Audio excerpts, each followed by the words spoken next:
伫咧民间推动民防知识的乌琴学院，今仔日是举办大型演习训练活动，针对捌上过课的学员、有基础的学员，实际来测验因伫拄着战争的时，敢有法度甲学过的物件实际发挥，临时随反应处理。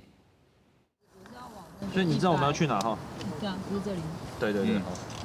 你是大概128吧。队员斟酌研究地图，找方向，确认家己爱向倒位行。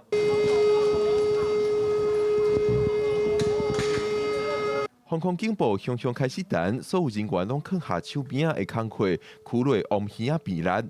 这是民间团体乌心学院办的活动，目的是让已经上过基础民防知识的学员，有一摆模拟战争状况的演练。之前有参加过基础训练营这样子，那想说，在参加活动比较会有。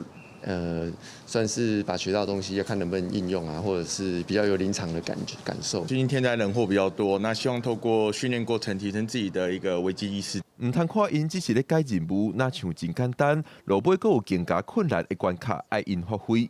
那是伫战争当中拄着大量伤患，要安怎做？伫即摆活动当中又当有实际演练。可以帮忙抬担架的，可以。有没有叫一堆来帮忙？一个来。四个拢是伤患，有的轻伤，有的流血流滴，有的已经无意识。队员爱分工，一个一个确认状况，按照受伤的严重程度分类急救。乌心学院目的是希望学员爱有临场反应的才调。他们有一些基础的急救，还有避难规划等的技能。但这些技能的话呢，在战时的时候或者在战争期间，它其实是千变万化的，所以我们去模拟一些最主要情境。乌心学院讲，因的训练分做军事知识普及、自信情报战、急救技术、避难才调四大领域。所落来也推动更加侪课程，让民防知识伫民间普及。